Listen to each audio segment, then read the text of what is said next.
Hello, what is up mga mom, sir, ma'am? Ako po si Ralph C. Price, ang visual artist from Manila. And today we are going to customize the ZD Toys Whiplash Mark II. So yung first step na gagawin natin dito ay mag-apply tayo ng primer using Bosny number 4 flat black.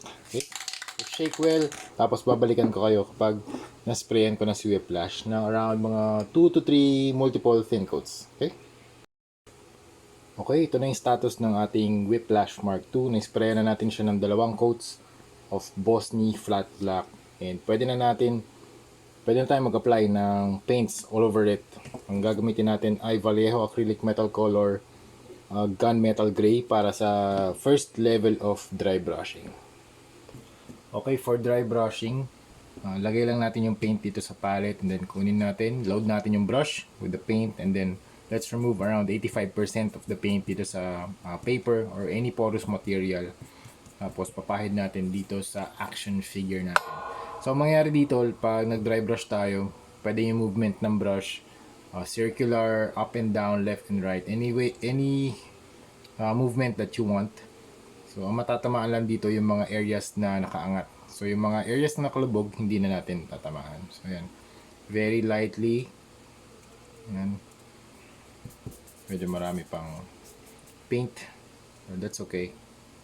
And very lightly lang damp natin yung brush.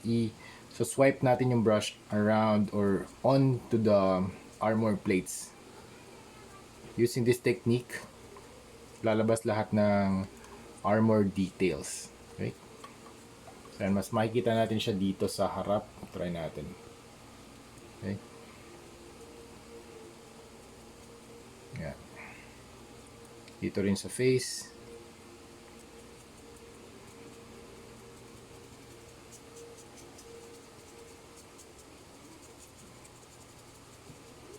Yan.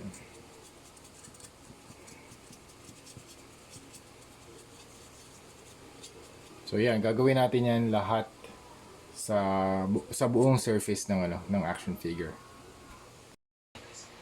Alright, next na gagawin natin, mag-apply tayo ng intense violet and mix siya ng intense violet tsaka purple from Hero Paints para makapaglagay tayo ng first layer of dry brushing dito sa arms and feet. Okay, ang gagawin natin dito, purple muna ang mix natin, tapos apply tayong dry brushing, tapos ito, cobalt blue. After ng cobalt blue, ito naman, light turquoise naman. So simulan natin dito sa sa violet or sa purple. Yan.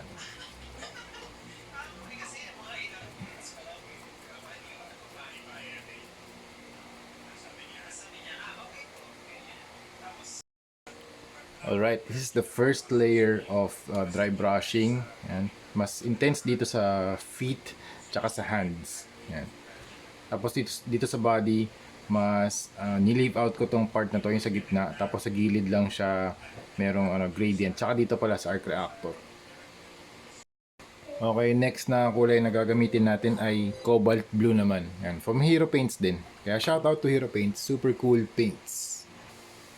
Okay, pahiran natin tong mag-apply tayo ng paint from the arms or from the hand to the arms hanggang dun sa shoulder. Pero hindi na tayo, konti lang yung paint natin dito sa body para mukhang nagre-reflect din yung kulay blue.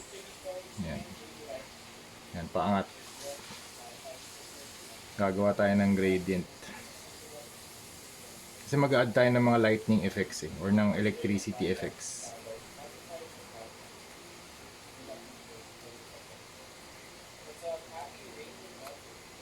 Okay.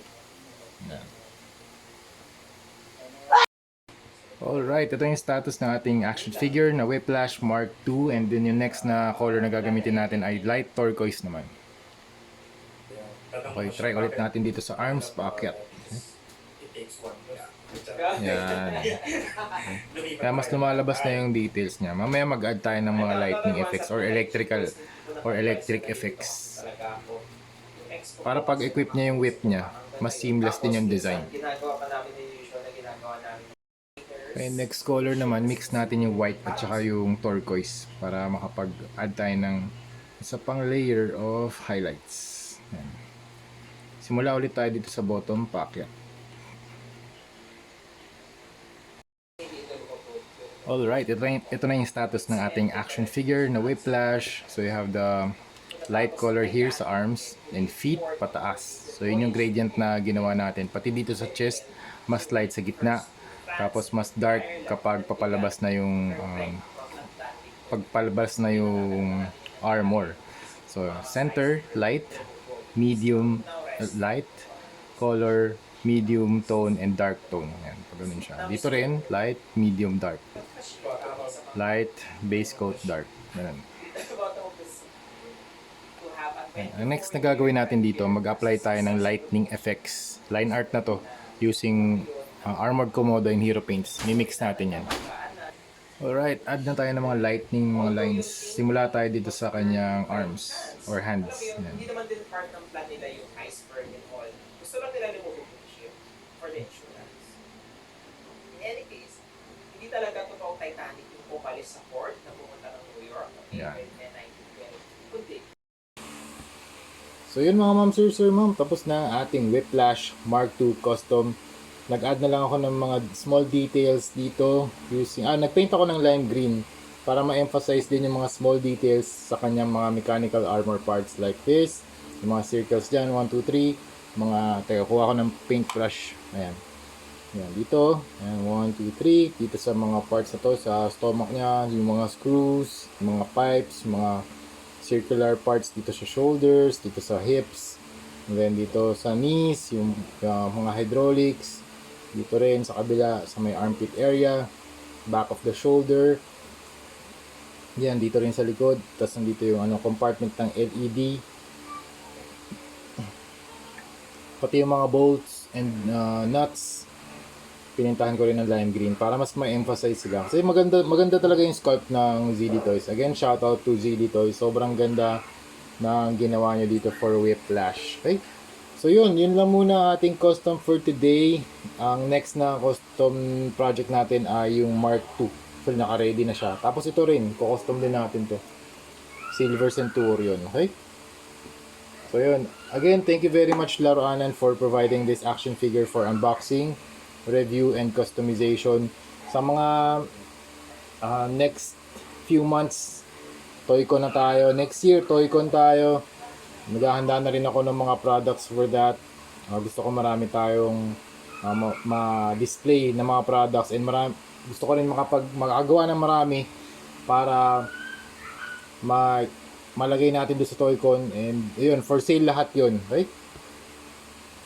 So yun, thank you very much for watching, and actually, yung last step pala dito mga ma'am sir, mag-add tayo ng layer ng top coat. Hindi ko pa na-add ngayon kasi pinapatuyo pa. Pinapasettle ko lang muna yung paint kasi kakatapos ko lang din mag-add ng mga lime green na detail. Top coat na gagamitin natin ay Bosney Flat, Bosney Flat Clear. Yan. So at least ito, nakita nyo na yung output, and sana makapaglagay tayo. Kukontakin ko si Will FX para makapaglagay ng LED dito. Hindi ko alam kung paano nyo gagawin, pero let's see.